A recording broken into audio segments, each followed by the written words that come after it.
"Who shall it be?" Bruce Hadley asked of the boys, gathered outside of the school door. There isn't any fun in fooling a boy who expects it, and is going to be ready for anything we do to him. It's one big chance in a year, and we ought to make the most of it. There was a moment's silence as the others thought. Then Teddy Blake broke it. "I know! Let's make an April Fool of Terrence," he said. As the words slipped out, a little girl came out of the door and paused a second on the edge of the group. Our April girl, Joan's father, the principal of the school, called her. Joan's eyes were as blue as the skies of April, and her hair was like strands of sunbeams. She was like her birth month, quick to smiles and as quick to tears.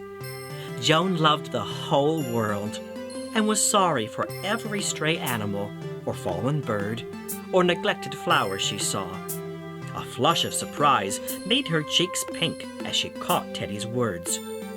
"That's it! We'll give Terrence an April Fool's Day that he won't forget for the rest of the year!" Bruce laughed, slapping Teddy's back in appreciation. Then half-whispered words passed back and forth between the other boys. "Candy with pepper in it? Hide his test papers. Pin a paper that says school drudge on it to his coat." Then came Bruce's voice. "Not much," he exclaimed. "None of our old tricks this time.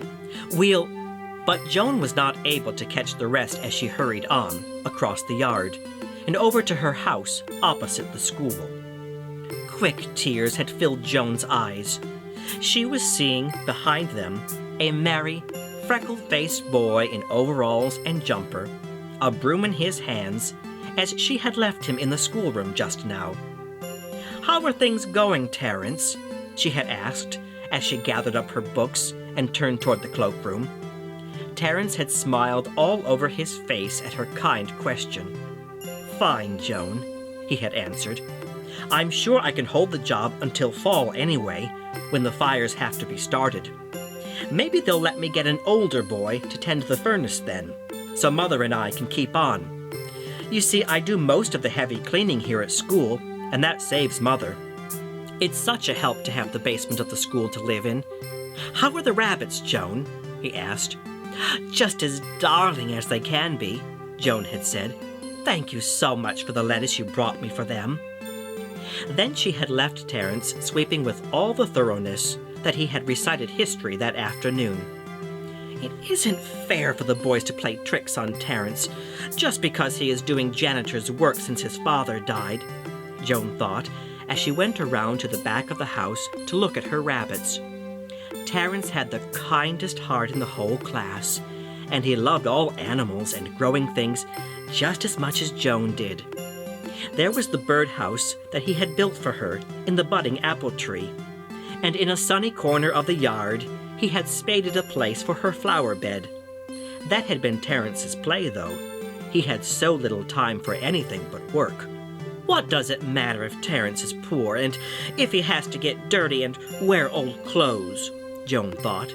He's just as brave and as good as he can be, and he gets better marks than any of the other boys, she said to herself. He's always so kind to me. I don't want him to feel badly, she thought a minute. He shan't, she decided at last, as she picked up a rabbit and held it close to her cheek. It doesn't matter how scared I am. I'll stop it. The week before the 1st of April was so quiet in school that it seemed full of events to come. Every afternoon, at the close of the session, there were groups of boys to be seen in whispered consultation in the schoolyard. Joan saw Bruce in the hardware store downtown on Saturday morning. She shivered as she ran past. There are all sorts of dangerous things in there, she thought. Saws and nails and knives. Oh, I do hope they're not going to do anything to hurt Terrence. That same morning, she saw Teddy coming out of the grocery store with his arms full of bundles. He did not stop to even speak to Joan, but ran by her, as if he did not want her to see what he was carrying. Pepper and salt and all kinds of disagreeable stuff for Terrence, I'm afraid. Joan thought. It's too bad, but I'm glad he doesn't even guess what the boys are planning. But Terrence did know that something was in the air. It hurt him to put on his overalls and get out his pail and mop and broom every afternoon when the other boys were playing ball or having football practice. He had not been working at the school very long, and he felt a difference in the way that the boys treated him. Lately, if he had crossed the schoolyard where they were talking in threes and fours, they had separated and walked off, whistling and not noticing him. They never stayed to talk to him after the end of the class. Terrence's head bent low as he swept and mopped and cleaned blackboards. Not a speck of dust or a piece of waste paper escaped him, though. As he went up and down the aisles, he looked at the desks to see that they were in apple pie order. "I must stay and try and clean off these ink spots Bruce got on his desk," Terrence said to himself the last afternoon of March. "And the boys forgot to gather up the paint cups and wash them. There's a lot of mud tracked in these days. I don't believe I shall be able to finish cleaning tonight before it gets dark, but I can do it in the morning before school begins. I'd like to go out and pitch a while, but the boys don't want me." He took a cloth and began scrubbing the untidy desk. April dawned the next morning with a surprise of yellow sunshine and bright skies. Joan was up early and looked out of her window and across at the school.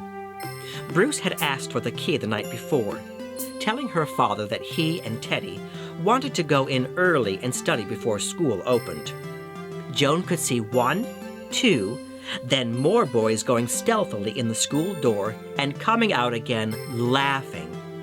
She could imagine what they had been doing. She could almost see Terrence's hurt surprise at the trap they were going to trick him into. She ate her breakfast in great haste and then went over to the schoolhouse. It seemed too lovely a day to be spoiled by unkindness, the little girl thought. April had planned other surprises for her children. The first bluebird thrilled the air with a blithe song. The grass of the schoolyard was dotted with the first gold dandelions. April fools us in a nice way, Joan thought. And just then, she saw Terrence coming slowly up from the basement in his patched overalls, and his shoulder bent from the heavy pail he carried. He looked at her in surprise. "Wait a minute, Terrence," she said. "I want to go up to the classroom first, please." She pushed by the boy and went up the stairs. What would she find when she opened the door, thought the little girl. Waiting traps and unexpected terrors, in addition to the things the boys had left to hurt Terrence's feeling, might be there. Joan trembled as she gripped the doorknob, turned it, and then crossed the threshold. "I won't have Terrence made an April Fool. It isn't fair. I won't let them," she said over and over to herself to keep up her courage as she went bravely about the room. There was a pause. Then she opened a window and called gaily down, "Come on up, Terrence! Oh, do come up just as quickly as you can!" Terrence lifted his pail and started slowly up the stairs. Somehow he felt tired that morning, and the pail and mop seemed even heavier than usual. He wished he might stay out in the brightness of the April morning a little longer, but he heard Joan's voice again. "Hurry, Terrence! Oh, do hurry!" He went slowly up to the top, set down his cleaning things, and entered the classroom. Joan, her cheeks rosy with excitement, was perched in her father's chair. "You'd better get your broom and sweep first, Terrence," she said. Terrence looked at her in surprise. It wasn't like Joan to treat him that way. But he went to the corner of the room where he had left the long-handled brush the night before. As he took hold of it, he saw that there was a white paper tied to the handle. "April Fool!" Joan cried as he took it off and opened it. Terrence read in wonder what was written inside. "You thought this broom was yours, but it isn't. It belongs to you just 1 day a week. The rest of the week, we boys are going to take turns sweeping the schoolroom so you can play.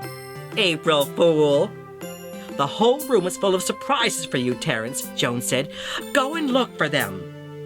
Filled with wonder, Terrence went from one place to another. There was a second note on Bruce's desk. It read, "No more ink spots for you to clean, old man. We're going to keep our desks in order ourselves after this. April Fool!" Tied to the edge of the scrap basket that he was going to empty, Terrence found the new jackknife that he had looked at longingly in the hardware store, but had not been able to buy. Bruce's allowance had bought it. Inside his desk was a box of homemade taffy and nut cakes. Everyone knew that Teddy's mother made them better than anyone in town. A card on the top of the box said, "Warranted, no red pepper or salt or flannel. April Fool!" Terrence held his treasures in his hands and went up to Joan. "Did you tell them to do it?" he asked. "No, honestly I didn't," Joan laughed back at him. "I heard the boys talking about fooling you, and I was sure they were planning lots of horrid tricks, just as most people do on April Fool's Day. I thought I'd come in first this morning and try to save you, Terrence. I didn't think it was a square thing for them to do. But I was an April Fool myself. The boys were only joking. I didn't understand. You see, it was this they were planning all the time. You do so much for all of us, Terrence. I guess the boys want to make up by doing something for you," she finished softly. Terrence did not speak for a second. He couldn't, for something seemed to choke him and keep the words back. But they came at last. "They fooled me all right," he said. "But there's one bit of it they forgot. They've made me the biggest April Fool there ever was by telling me that they like me, even if I do sweep up and mop for them. I thought they didn't." "Oh, we do, April Fool," Joan said with a smile, like the spring sunshine on her face.